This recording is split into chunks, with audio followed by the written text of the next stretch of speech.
Welcome everyone to another CTC Software Lunch Hour webinar. My name is Sean Zerbis. I'm the Technical Evangelist at CTC Software, and today's presentation is being brought to you in collaboration with APAL, who is our partner there in Australia and New Zealand. In today's discussion, we're going to cover the BIM Batch Suite. We're going to go over a fairly comprehensive introduction to the suite, and certainly while I'm going through things, feel free to throw questions out there, ask away, and we'll try to answer them in line, or there will also be a large questions and answers period at the end. And as always, these webinars are being recorded, so you can always come back and visit them in the future on our YouTube channel and share them with anybody who may not have been able to attend from your team today. So that's always a great little value add there, I think, when you can go back and review stuff in the future. So let's talk about the tool set. The BIM Batch Suite really is a tool. It's a small tool set, but it has a lot of power to really help you, the end users of Revit or BIM managers, process some of these key workflows really rapidly, en masse, really. We have a focus on importing and exporting of some data. Really, the exporting portion is important, and some reloading of some information, and also some processing of some project information. So we're going to take a look at all of these. This suite, just to be clear, is meant for Revit users who do have a bit more experience inside of Revit. And we've got other suites like the BIM Project Suite that's designed for everybody. But this suite, the Batch Suite, really is designed for those users who know a little bit more and feel really comfortable in Revit. Some of the tools are incredibly powerful and can do a lot of great things, but certainly you want to be careful who gets their hands on them because, with great power and lack of knowledge comes great irresponsibility sometimes. So you want to be careful about that. I'm going to talk about a lot of these tools and demonstrate a few of them. We're not going to go super deep into every tool, but I'm going to try and cover these as well as possible. Now we're going to talk about a few things. I'm going to define the basic functionality of all of the tools. There's 5 in total, major tools on the Batch Suite. I'm going to demonstrate a few of them. We're certainly going to talk about some of the more popular ones that you might want to use on a regular basis. We're going to show you how you can get kind of started with the suite, and basically how you can get your hands on it, download a trial for yourselves if you want to try it out, and of course use the free tools forever. And I'm also going to talk a bit about the installation and a bit about the deployment options that you have. And since I'm not big on death by PowerPoint, I'm going to jump live into Revit. So I have Revit opened up here. In front of us. I happen to be in Revit 2018. I'm going to cover this right now straight up front because invariably somebody asks these questions. I am in Revit 2018 specifically because I want to show you this works in older tools, in older versions of Revit. Very specifically, it works in Revit 2017 all the way through Revit 2021. So 5 full versions of Revit are supported. And we feel that's important. I know that Autodesk doesn't always support 5 versions. They're usually supporting the latest 4. We like to support a little bit older because every once in a while, especially those of you in the engineering space, you have to use some older versions of Revit once in a while, and we try to maintain as much as we can sustainably. So 2017 through 2021. Once you install the suite, I'm here in the stock Revit interface. You'll notice that there's a CTC software tab inside of here. And this is where the vast majority of our suites will go. There's a BIM Batch Suite, Manager Suite, Project, and Hive. We've already done webinars on the Project Suite and the Manager Suite, and today we're talking about this one, the CTC BIM Batch Suite. So these tools, and actually all of our suites, all the major suites, have sort of 2 halves to them. This one here is maybe a little bit more difficult for some of us to see, where there's a lighter purple color and a darker purple color, but all of our suites have light colors and dark colors. The light ones are free forever. You never have to pay for those. These ones that are a bit darker, they require some form of licensing. And our licensing offerings are standalone and network licensing. So you really have a lot of flexibility in there. You can either do individual licenses standalone, or if you want to do a network license and share it amongst your whole team, by all means, feel free. So fantastic, right? So what are the 5 tools that we have here? Well, there's a family exporter and a family loader. They basically do opposite things. One dumps loadable families out of your project, and one of them loads those families en masse right back in your project. It can save a lot of time. If you're a BIM manager, these can be some great tools to harvest some of the content that exists in the project, maybe use some of the tools that exist on the Manager Suite to fix that content, and then turn right back around and load it back in. And this is also a really great little set of tools if you need to load the same piece of content into multiple project files at the same time and not have to open up each one by hand manually and reload it or reload a collection of content. This can be a real easy way to load that stuff back in. So 2 great free tools that are a great partnership with your content management type workflows. And this is also a great way if your team members are maybe using some content from, say, manufacturer sites, and maybe they don't exactly align with your standards. Well, you can harvest those manufacturer families out in a very easy way and then fix them, whatever tools you have for that, like the BIM Manager Suite, and then turn around and load them back into those projects as a BIM manager when they're fixed. So you can have the end users leveraging the exporter and your BIM management team or BIM administration team leveraging the family loader. It's a great little workflow there. I'll dig into some of those tools and show them to you in a minute here. The first paid tool here is actually the one tool on this suite that generally all Revit users who work in Revit after a while are interested in, especially when we're working on real projects and we have to collaborate with outside team members. The plotter and exporter tool can save a ton of time. This one really allows you to do the basic PDF printing that the Bluebeams of the world or the BIM 360s of the world can do as well. But it also dumps out DWGs and DGN files. You can do IFC, you can do, Navisworks models, you can print directly to paper, and you can do all of those things, or as many or as few of them as you need, with one button click once that tool is open. You just go and it'll do all the stuff. You can walk away, go grab lunch, come back, and it'll be done. You don't have to babysit the process. And that's key. That can be a real big headache when it's time to print and you got to allocate like 4 hours of print time because you got to babysit those processes that aren't automated through other workflows. This tool can automate the vast majority of that and save you a lot of time, gives you back some design time. We'll actually open up and show this tool here in a minute. The project and family upgrader. This tool is one that BIM managers are the ones that tend to use it, but they use it like once a year or very rarely. But when you use it, it can save a ton of time. Out of the box, when you first install the new version of Revit, Autodesk provides this journal file script that's supposed to help you upgrade libraries of content.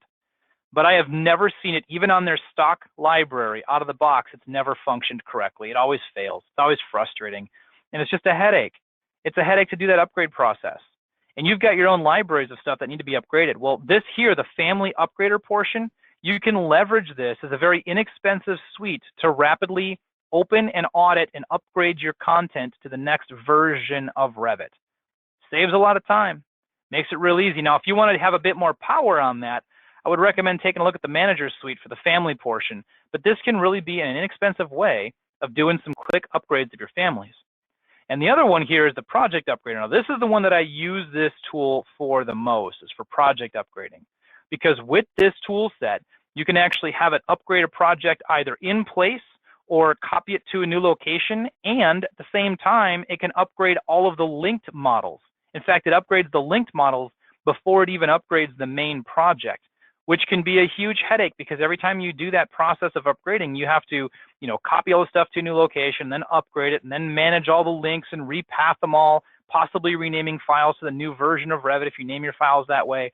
And man, that's a headache, and it takes, half a day or more to actually do that upgrade, where this thing I can tell it to do the upgrade and walk away, or use a side computer and continue to work on my main computer and not have to babysit this whole process.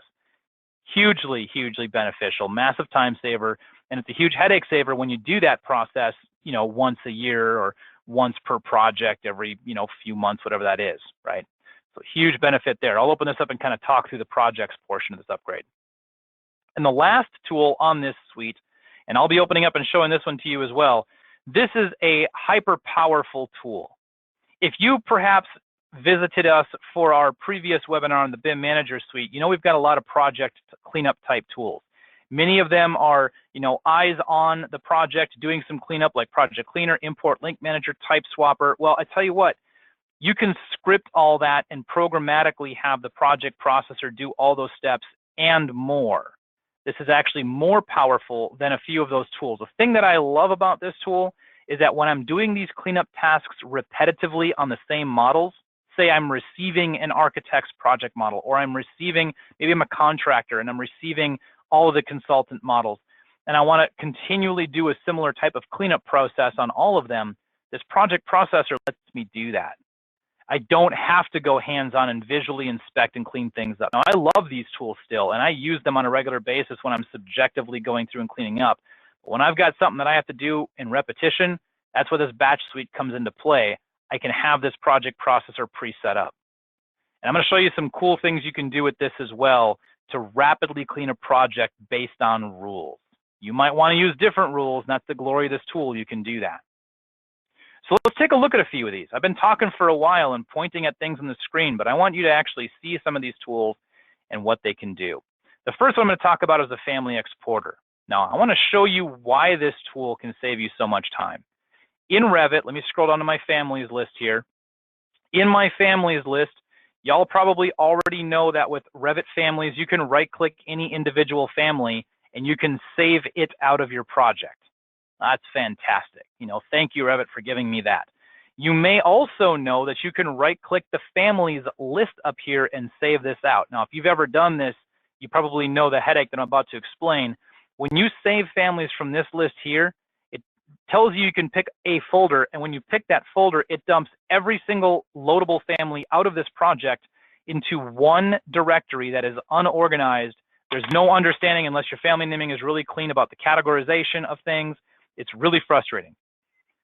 You cannot do the same thing by right-clicking on categories, disappointingly. I can't right-click a category and say, save all my doors out, which is kind of silly. I should be able to do that. And even if I could, I'd want to be specific sometimes. Like maybe there's a few doors in this list that I know are problematic. I want to save out, you know, these few right here, this 5. Well, I can do it one by one, right-click, save, and I got to browse the path each time, and that's frustrating. So this family exporter can save me a lot of headache. When it opens up, it scans all of my loadable families, and it organizes them by default by category. Now, you could organize them by geometry, model, or annotation. I personally like to organize by category. Now, if I wanted to just save everything out, I could do that. Check all the boxes with the check all button here, tell it where I want it to go. In this case, I've got an exported doors folder on my desktop. Tell this to save all 263 families out and organize them in subfolders by geometry and category. So this is very much like the out-of-the-box organization, where it has model or annotation, and then it's got categories inside of that. And if I just click export, now I'll be sitting here for a while because it's going to open up and save each family out, but it'll export them in a very clean way out of this project to organized directories, and then I can use those directories to run specific fixing tasks with some of the other, tools that we offer, or do whatever you want with them, right? The nice thing here is that I can also say, save out all of the doors and all of the windows, specifically those categories. Or you know what? Let's not do that. Let's just save out from the doors, very specifically, these few families here. I've got a couple of these in my list right there, the 5 that maybe I know are problematic. I can save them out and specifically export those to a specific folder out here on my desk. Maybe I don't want to do any organization because it's going directly to an exported doors folder. Export, give it the few minutes it would take to save them out, and I'm done. And I don't have to keep browsing every time and right-clicking all over the place. I just make some choices and go. This is also a searchable list, find all, manufacturer X, named content, check all those boxes, save that out, right? It's a super huge time saver. And for a free tool, it's just a headache saver. And then later on, if you wanted to turn back around and load a bunch of families in, you choose a bunch of families from a folder and either load it into your active project or load it into a collection of projects that it can open up, reload those families, save and close. Sync to central, give up control and close. So immensely powerful there. Let's take a look at another exporter here. I talked about family exporter, but let's look at the plotter and exporter tool. This one does a very specific kind of export. So everything that you can do from file export or file print, right? Print to paper, print to PDF, export different kinds of CAD formats or FBX or IFC or all the things, right? All this stuff. You can plotter exporter here with this as well. So what this will do is look up some settings. Now, I was just recently dabbling with somebody else's settings, and so this isn't actually configured with my normal config. Let me basically do a brand new one here, so it's empty, and we'll take a look at how you can configure this real fast. I have already pre-saved in my wildcard search library different types of searches that I like to use, like my Navis export or my export Navis collection here of 3D views, right? You can add a wildcard yourself and you can set up the rules exactly as you want. I can search for specific views.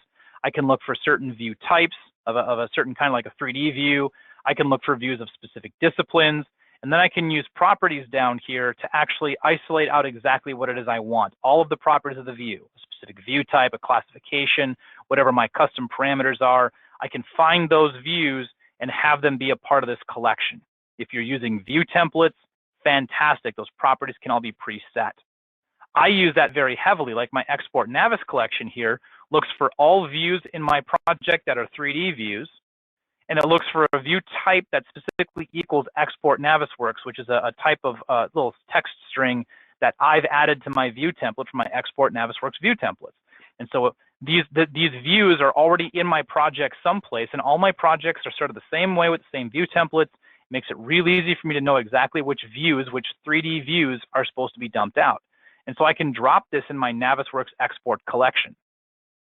I've got a few other views, like my CAD export views. These are ones that maybe I want to dump out to my civil engineers. So I have like export CAD, or maybe I've got a few floor plans that I want to dump out for my fire protection team, or I don't know, for people working in Sprint CAD, or the electrical engineer who maybe isn't in Revit for whatever reason. I can have these views pre-ready to go with this tag. It doesn't matter what kind of view it is. This looks for all views, 3D, floor plans, doesn't matter. If it's got export CAD, it knows to kick it out if it's a view, not my sheets, my views, right? And so I can grab these and drop these in my DWG export area, which is where I want that. Or maybe I want those same views dumped out to MicroStation. Or maybe I want them in DXFs, right? I can have all these views dumped out the exact same way to all these different formats, whatever I might need. You name it, you configure it, it's your setup, right? I may also want to have, say, specific sheets. And so in my sheets collection here, I've got like my architectural sheets already pre-set up. I've got some general sheets, and I can start dropping these into my PDF print collection here. Architectural, demo, existing, new. I've already got the wildcards set on these so that it knows exactly that I'm looking for all sheets where it's an architecture sheet and the phase is existing. I could use the sheet number. I could use part of the sheet name. You name it, your rules. I can set up these rules and basically have those sheets be found.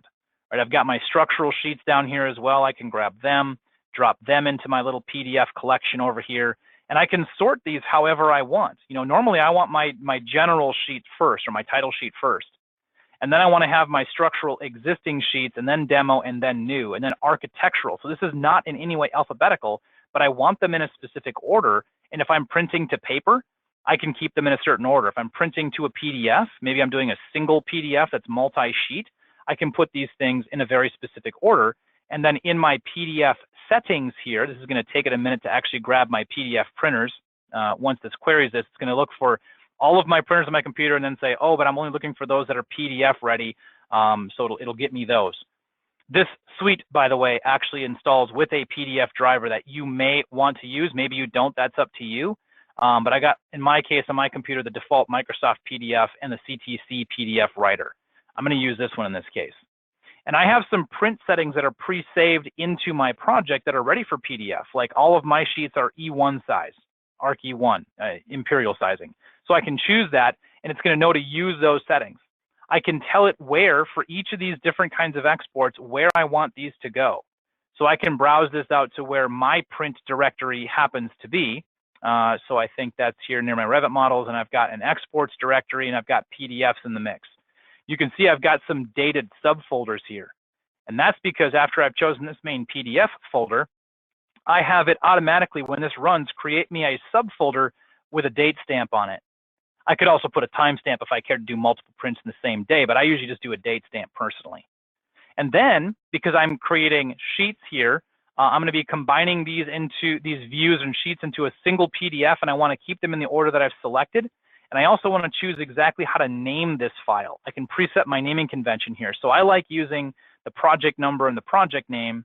And then I like using, in this case, the processing date. I like to date stamp my file. And sometimes I'll do a timestamp on this. And you can see how this is going to like name the file down here. Now, if I was doing separate files, I may want to, use things. Actually, let's just remove all these guys here for sheets specifically. Let's remove all of this, and I'm going to say from my project parameters, once again, project number, project name, and then I can pull from sheet properties here, sheet number, sheet name, and then once again, maybe I care to use processing date and time on these, and it'll actually name each of the files by the sheet number and sheet name as it dumps them all out to individual files. You name how you want to do this thing, it'll take and dump them out. And I get similar settings for DWGs. I have full control over the export using my DWG pre-built-in client-specific export settings, or I can do custom settings and modify exactly how these are dumping out the same settings that would exist in Revit. I can do things like automating the deletion of the PCP files, those plot control parameter files that a lot of people don't end up using anyway, because they're not going to print from them, they're just going to link them in.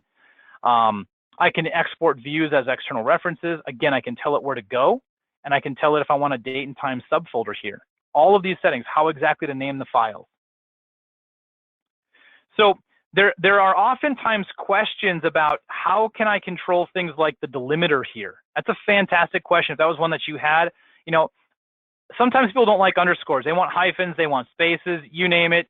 You can actually control what that looks like.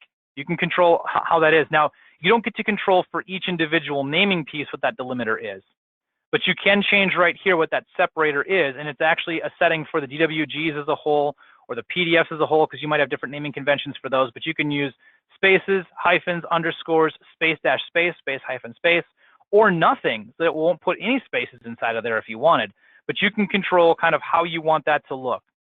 Spaces, hyphens, you name it. Now I have underscores in my file name here, so if I do space dash space, you'll see it here, right? There's the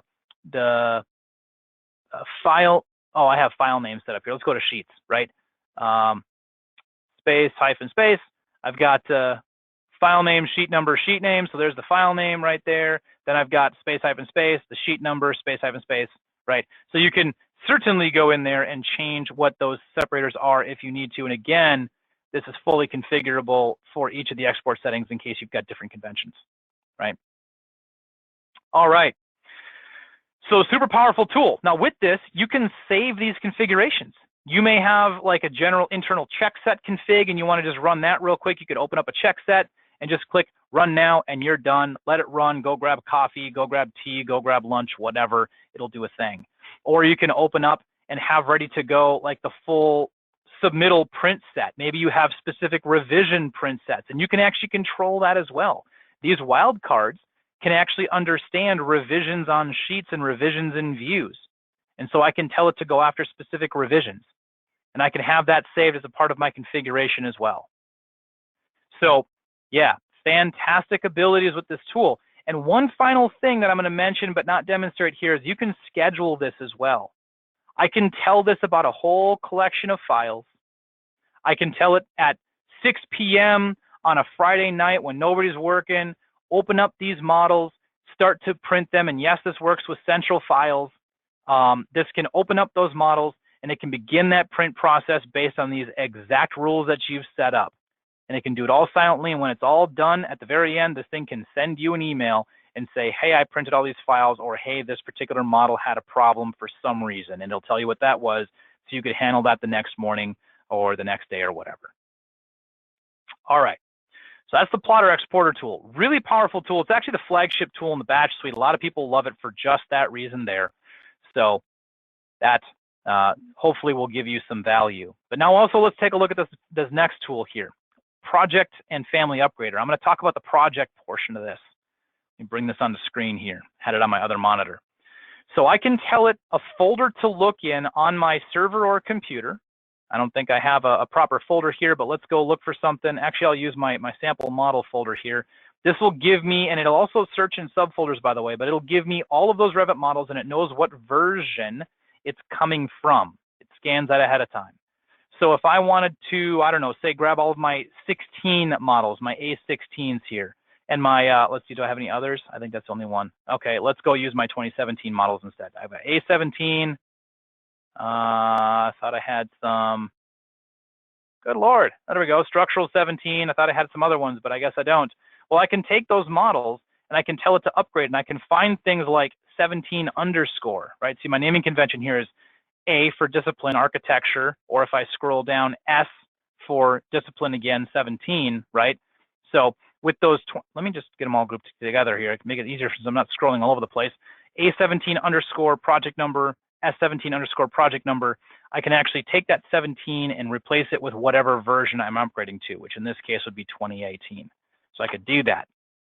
It can copy it to a new location. I could upgrade it in place if I cared to. If I am copying it to a new location, it'll automatically remake any central files. It'll automatically recreate any relative subfolders if links were found in that model that had subfolders. It can copy forward the Revit links themselves and set new relative paths for them. And at the same time, it will do all this renaming of the files. So it'll copy it forward, rename it from 17 to 18 in this case, and then it'll actually do the upgrade, remaking it, doing the links as well, and all that jazz. Or I can do it in place, and it'll leave it in its current directory, still do the rename, and it'll also include those Revit links and rename them as well. When I'm opening these up, one of the things that I personally like to do is open up all. I open up all work sets so I can guarantee I'm getting access to the links themselves. You could just do all editable or all last viewed, but I like doing all when I'm doing this upgrade process. And then when you're doing this upgrade of either projects or of families, in the options, one of the things that I always do when I'm upgrading projects is I always audit them. And this can automate that process as well. So that way I'm not manually having to remember to do that kind of step. It'll do it for me. And I can also delete any backups that go along with it if it was a non-work sharing enabled project potentially. Okay. If I was to click OK here, it's going to take a little bit, but it would go through and do the upgrade, and I would just let it run. I'd walk away and go to a meeting or go grab lunch again or whatever. These tools are great when you want to go grab lunch because it can run when you're not there. All right, final tool before we're done today, and we kind of open it up for any kind of questions and answers. So if you got questions in your mind, start getting ready to type them in, and we'll answer those all in a minute here. But the last tool here is the project processor. Now, once again, if you were in the discussion with the BIM Manager Suite, you know about some of the power of those tools. This tool takes a lot of those project repair tools and puts them all in one tool. And the nice thing is I can actually process multiple projects simultaneously. Well, not simultaneously, but one after another in sequence, in series. I can path these to a bunch of files. I can tell it what all my processes are going to be, and it can open them up, do the process for repair, and then close them back down again. Or I can run it on my actively open projects. So if I remove all, let's grab this and remove that, I can add open projects, and it'll use whatever projects it is that I have open right now in my current Revit session. So here on the processes, this is what it's actually going to do.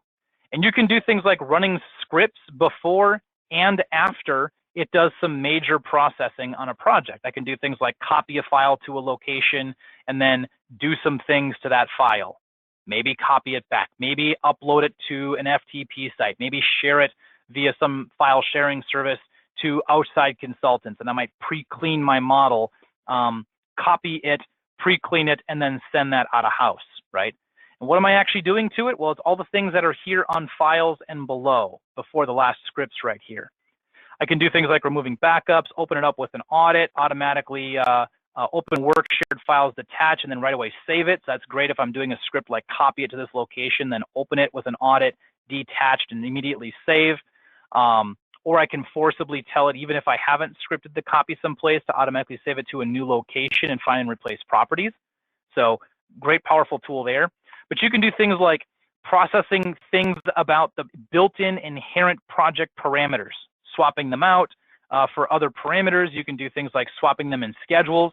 You can do stuff like renaming views, view templates, view filters, and sheets by rules. So you can add a rule here to find views that maybe don't follow certain naming conventions of certain categories and whatever, and then rename them based on the properties of the views, right? Nice and powerful there. View templates, same thing. Filters, sheets, same thing. The way that I personally like to leverage this tool set is I like to run through and do the things that from the BIM Manager Suite Type Swapper can help me do. If I know that I have certain line styles in a lot of project models, or I see these line styles creeping up over and over and over again in my projects, maybe they're getting brought in from an old standard project where they're bringing in typical details with things, I might find old dimension styles and or parts of dimension style names and replace them with the correct dimension style, the one that is my standard that I know that I believe exists in my project. Similarly, with text types, I can find old text styles that might exist in projects and try to replace them with my standardized text type. Line styles, find Anno, replace it with Detail 01, right? You can add as many rules to this list as you want. So that way you can go through and create whatever the rule set is you want for your projects to repair them. Line patterns, fill patterns, materials. This is all about swapping for the correct values of these things, of these different types of styles here. You can also clean out things from your project. This is very similar to the project cleaner tool, but even more powerful. I can delete sheets from a project. I know sometimes architects, engineers that I work with, when they want to send content off to contractors, they want to delete the sheets because they've already printed a PDF set that's part of their export, and what they're supposed to deliver is the model, not the sheets potentially, not the details maybe. So you can actually go through and strip out all sheets if that's something that's interesting to you, or strip out sheets by certain rules. Maybe I want to strip out, schematic design sheets, or I want to strip out presentation sheets that aren't actually a part of a construction document set. You can script that. You can strip out views, again, by rules. Find all my views that have no dependents, that are not on a sheet, and strip them out, delete them. Find views that are dependents that are not on sheets and delete them. I might actually put that first. Find all views that are view type working, delete them. If they have that value of a view type, delete them out of the project. And so I can really rapidly clean something up. If I'm an MEP engineer and I'm commonly receiving architecture models, in a lot of cases, there's only a couple of views that I want to keep. And so I can tell it to keep the views that are not something, and if they're not that, then delete them out, right? View templates you can delete, filters, links, imports, imagery that might be imported in the project, parameters. If you want to delete certain parameters that are project parameters, you can delete them out of the project. You can delete materials, text types, dim styles, like all the things that you were swapping before. You could delete the things that are then not standard, okay? And finally, if this wasn't enough and you wanted to go even deeper, you can purge, and you can very selectively purge. Now, this is another way that I often use this on projects on a regular basis. Sometimes I'm not swapping and cleaning, I'm just going in and purging the trash that I know I don't want. Maybe I go in and say purge materials and material assets, and maybe purge fill patterns that I know that I don't need. As the project continues, a lot of times there's a bunch of junk that makes their way in, and I can just purge the unused of these guys. One click of a button, and it'll rip through and do that purge. In a matter of seconds, I'll be done.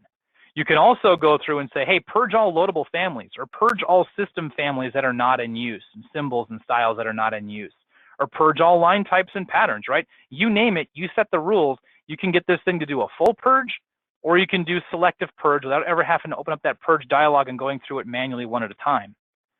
Really powerful part about this thing purges 10 levels deep, okay? So if you've got nested families inside of nested families and line components that are used in specific views, maybe you need to go through and clean out those trash drafting views first that aren't being used, that are not on sheets, and then run a purge to clean up the rest of the stuff. And you can, by the way, I didn't mention this before, but you can actually order the exact position of where these things happen. Maybe I want to purge first and swap second, or swap first and purge second. You can drag and drop these subcomponents underneath the file around so you can control exactly what's about to happen. All right. Very powerful tool set here. You have the ability to go through, set up your rules, and control exactly what's going to happen on your projects. Oh, and I forgot to mention this, but you can save and load configurations in this tool as well. So if you want to come back in the future and rerun a specific kind of clean for a specific client that you work with, or certain kind of deliverable, save that. And then when you're ready to use it later, you simply reload that saved config, and it'll know all the processes that you wanted. And you simply tell it either to use it on your current project or a collection of files that you've got on your network. Huge time saver, massive headache saver. Be careful who gets this tool, because as you can tell, this thing doesn't ask any questions. It'll just rip through and do what you told it. If you told it to delete every view from the project, it will do that. So be careful who gets their hands on this tool. That said, within our suite settings, we do have the ability, And you can also control this upon install. We have the ability to control which tools are visible and are not visible. And in our installation guide, we actually talk about how you can silently deploy these tools, install them across your firm if it's something that you wanted, and control which tools are visible using your internal inherent Active Directory. So you can control if people are general Revit users, maybe all they see is Family Exporter and Family Plotter, or sorry, Plotter and Exporter and Family Exporter. And maybe if they're a BIM manager level or a more advanced user, you let them see all the things. Similar to how you give them rights to your family libraries. You can control that same kind of controls here inside the BIM Batch Suite. And that's true actually of all of our suites. Okay, so I'm going to jump over here to the PowerPoint for a minute, and I want to talk about one more point, and that is how you can get your hands on these tools if you don't already have them and you want to try them out. Because you can try this out for 14 days, fully available for you to use everything in that suite. So I'm going to pull up a website here. It's apal.com.au. Okay, this is our partners down there in Australia, New Zealand. apal.com.au. If you go to their site, when you go to their site, go to products. And on their products portion, there's a CTC software option right here. In CTC software, all of our tools exist embedded in their page, and you can get access to it right from here. And you can also contact them for any kind of questions you might have. But here in CTC software, if I go to the BIM Batch Suite, this is the tool set we were talking about today, you have the ability to request a trial and also to get some more information about this suite. And you can also see more about our other suites that we offer that you can obtain through our APAL partners there in Australia, New Zealand. All right, I'm going to open it up now for questions. If you do have any questions, feel free to throw them into the questions window. I'll hang out here for a few minutes and watch for those and see if we can get those answered. If you don't have any questions and you're about to leave, I want to thank you for the time that you've given us already. We always appreciate when you show up live to our webinars. It's entertaining for us. You can ask us questions. I can answer those questions live while I'm talking, and then stick around for some questions afterward. But also, you know, it just kind of gives you maybe more of a feel of what these tools are instead of just watching a stock recorded session. That said, I'm going to jump back to questions here. Oh, that's how to obtain questions here. And I'll just kind of keep an eye on that window for a few more minutes and see what might show up. And by the way, I didn't mention this, but for those of you who are still hanging out in our webinar, if you ever have any feedback or wishes about tools you wish we would build, if you're like, yeah, I'm going to buy that suite, but I wish they also had this thing, and I don't see that they have it. In every single one of our tools, even our free tools, we encourage your feedback. If I drop this list down, we always encourage you to interact with us and request features. What we build is directly based on what you ask for. We want to make sure we're serving you and helping you work more efficiently. And if you invest in us, we want to invest back in you. So request features and let us know what it is you think we should do, either as a whole, you know, like, hey, you guys are missing this completely, or within a tool, like, hey, how come you don't do name your thing? And we'll definitely answer that. And also, if you happen to find a problem with our tool sets, we actively want to make sure everything is working correctly. So certainly, we make it very easy for you to report any bugs you might find, because we want to handle that before it becomes a massive problem for you. Definitely stay in communication with us. We're trying to make this better for you.